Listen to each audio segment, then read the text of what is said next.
What up? This is Lord Maitreya with the Super Longevity Institute. I got 4 dope books I want to get. I like to recommend to y'all.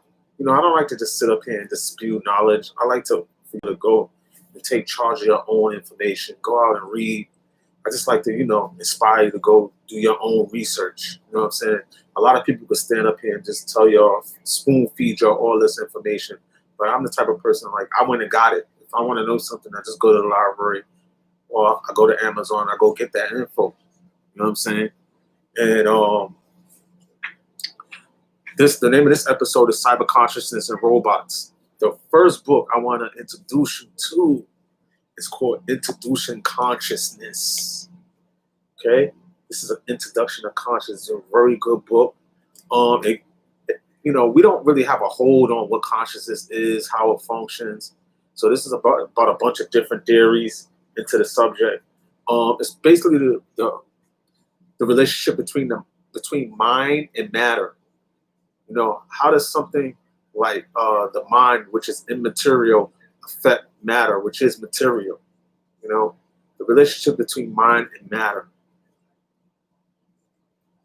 Introducing consciousness. This right here, if we can figure this out, we can build robots, androids, we can upload our consciousness, we can figure out if we can upload our consciousness, etc. This is a great book. Very good book. Introducing Consciousness. Man. Woo. Let me just read the back. Provides a comprehensive guide to the current state of conscious studies. It starts with a hard problem of philosophical relation between mind and matter. Like I said, explains the historical origin of this problem, traces scientific attempts to explain consciousness in terms of neural mechanisms, cerebral computation, and quantum mechanics. Along the way, readers will be introduced to zombies, Chinese rooms, ghosts and machines, etc. This is the perfect introduction for anybody who wants to know about consciousness but doesn't know where to start. Yeah, great book. Put this on your shelf. The Super Longevity Institute advises all hip-hoppers that have this book on their shelves to start investigating for themselves the hard problem of consciousness. Next book. Now, let me stop. There was no dust on here. Virtually Human, The Promise and Peril of Digital Immortality by Martine Rothblatt. Great book. She talks about cyber consciousness, mind files, having a digital replica of yourself. Can you imagine having a digital replica of yourself? Just think about that for a second. Having a twin you in the computer. Just think about that. Yeah. Let me just read some of this. Man. Social media is automatically uploading our thoughts, memories, preferences, beliefs, and history to a virtual existence, essentially creating a mind file of users. From this mind file, thousands of software engineers across the globe are working on a mindware to create personalities and human-like consciousness in computer software. Woo! Or cyber consciousness. In the next decade or two, these efforts will result in the first digital copies of our identities, which will be our mind clones. And as they and we interact with our mind clones of other people, even those whose bodies have died, these cyber consciousness beings will become part of the fabric of our daily lives and routines. In Virtually Human, author Martine Rothblatt shares her insights into how cyber consciousness will manifest in our lives and what we need to consider when a new high-tech population of mind clones awaken to the rights, privileges, and obligations humans take for granted. With her passions, commitment, and continued financial investment in this merging technology, she is posed to be the leader in the paradigm shift already underway. Virtual Human conveys in clear, positive language a profound understanding of how close we are to achieving full simulation of the human brain via software and computer technology. It raises numerous ethical and moral questions we absolutely need to address. Now, before the technology becomes commercially viable, accessible to all of us, Rothblatt launches an urgent investigation into what we all face over the coming decades as our relationship with our virtual selves evolves and deepens. She gives us a philosophical and technological tools to understand the far-reaching implications of artificial intelligence. Wow. Virtue Human, The Promise and the Pearl of Digital Immortality by Martine Rothblatt. Yeah, she's the founder of satellite radio, by the way. That's her. Yeah. You see that? Hip hoppers, let's get with it. Let's get with it. Let's take our culture to the next level by familiarizing ourselves with all these futuristic subjects. I mean, I keep hearing the old conversations. They're not going to hold up in the 21st century is what I'm trying to say. And that's no disrespect to nobody. All these conversations that we keep regurgitating over and over again, I'm listening to it. I know what's going on. It's not going to help us in the 21st century. The 21st century has its own set of problems. Of course, we need to look and glance at the past, but we need a new, fresh outlook in how to solve the problems of today. We need a new, fresh outlook. You know, we can't keep doing the same thing and expecting different results. That's all I'm trying to say. How to Create a Mind by Ray Kurzweil. You know, that's the man, period. How to Create a Mind, a sequence of human thought revealed. Yeah, reverse engineering the brain, seeing how the brain works. We still don't know how the brain works. With better scanning technologies and better technology in general, we can go and figure out how the brain works, then build better robots. Okay? How to Create a Mind by Ray Kurzweil. Let me read the upsert. I like to read the upsert. You know. The bold futurist and author of New York Times bestseller, The Singularity is Near, arguably today's most influential technological visionary. A pioneering inventor and theorist, he has explored for decades how artificial intelligence can enrich and expand human capabilities. Let me stop right there. In case you don't know, let me put my glasses back on. In case you don't know, Ray Kurzweil, go see his documentary film called The Transcendent Man first before you get this book. See what Stevie Wonder and Quincy Jones says about him. Stevie Wonder calls him a prophet. Quincy Jones said he's one of the smartest guys he knows. Now, if the community don't respect those two guys, I don't know what to tell you. But all hip-hoppers need to be well-versed in what Ray Kurzweil is all about. Even if you disagree, you need to at least know where he's coming from. Because I believe that some of the stuff he's saying can help the culture go to the next level. You know, we need to be in these fields.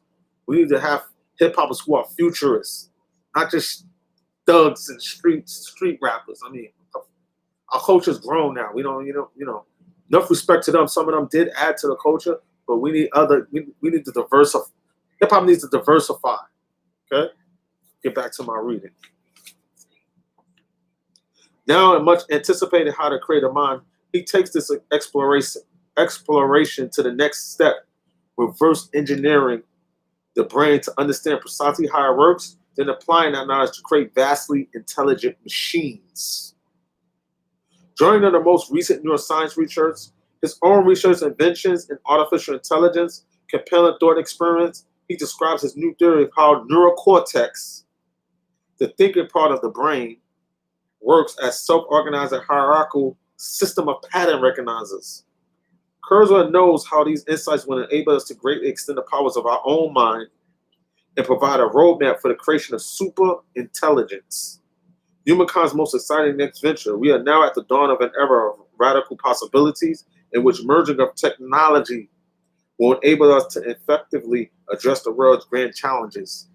How to Create a Mind is certain to be one of the most widely discussed, debated science books in many years, a touchstone for the consideration of human progress. Listen, people. Listen, hip-hoppers. We can use science and technology to enhance our abilities and to overcome our limitations. We can use science and technology and apply it to the social system humanely. Okay? All these spiritual people, forget spiritual, the word spirituality. We need more compassionate people. Too many spiritual people. We need compassion. You know what compassion looks like.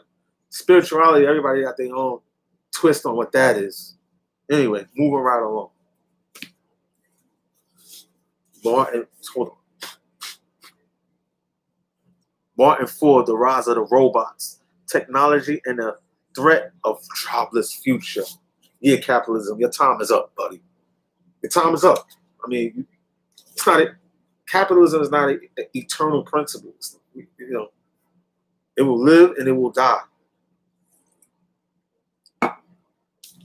of a natural death. Check that out. Okay. I would suggest hip hoppers read this, because if we want to build a hip hop city, we got to get rid of wage slaves. We don't want slavery in our system. Let the machines do the labor. We can have machines self-erect buildings. We can have hydroponic food in abundance. Okay? We can have machines doing all the work, doing all the labor. Okay? Then we can do what we want to do with our heart's content. We can have virtual reality. Okay? We enter environments and do all types of stuff. Okay? Just imagine for a second. Okay? The machines are not our enemies, but in capitalism they are. In capitalism they are, because when you have automation, it gets rid of our jobs, and then we don't have the money to do the things that we need to do. We don't need money no more. We don't need a monetary system no more when we have artificial intelligence. We can live. This is a scarcity-oriented society. Okay? It's a scarcity-oriented society. What does that mean? That means that in order for money to exist, you have to have shortages. You have to have shortages. You can't sell food. Let's say when you go to a restaurant, at the end of the night, they still got food, but they can't give it away. They have to throw it out. Why? Because they couldn't sell it if they kept it. Not only does capitalism encourages shortages, but it encourages waste. Okay. Anyway, this is for another subject, another time. The Rise of the Robots by Martin Ford. All hip hoppers should be having this on their show. This affects all hip hoppers. Okay. We need to be building our own robots. We need to be building these machines ourselves in the name of the culture. All right.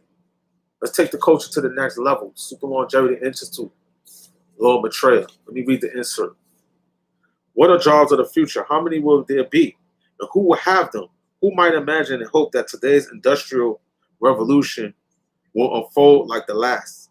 Even as some jobs are eliminated, more will be created to deal with the new innovations of a new era.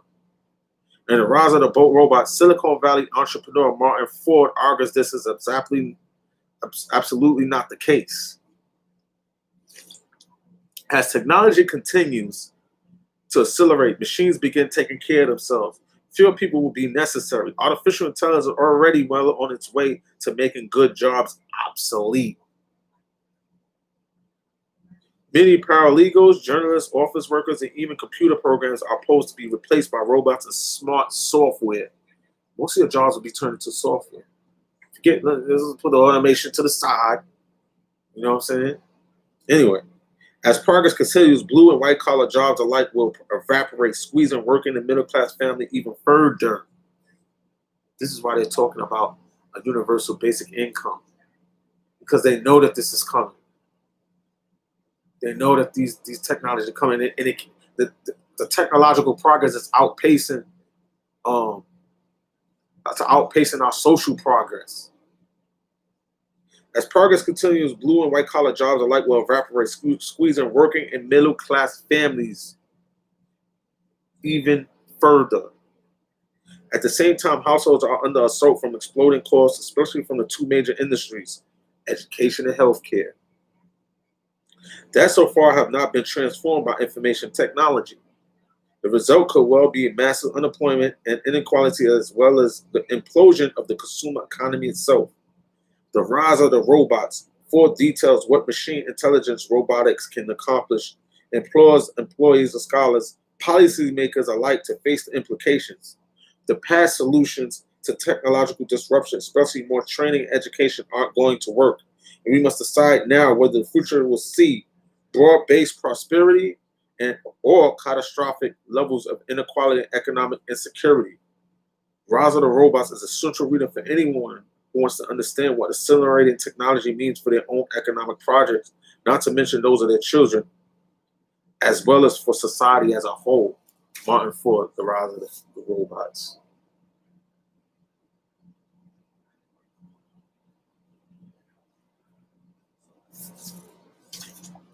Okay, people.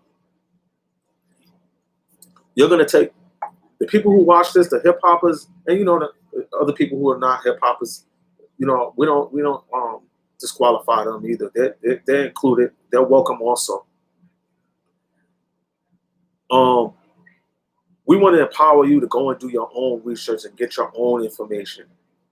You know what I'm saying? This is what the super longevity advises. This is what the super longevity advises y'all to learn in order to become a super culture.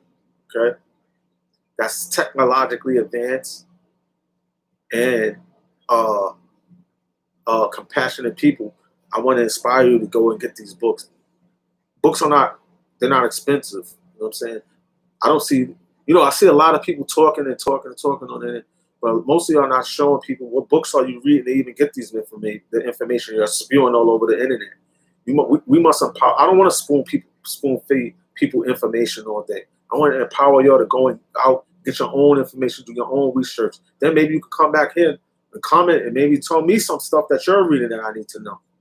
All right, one love.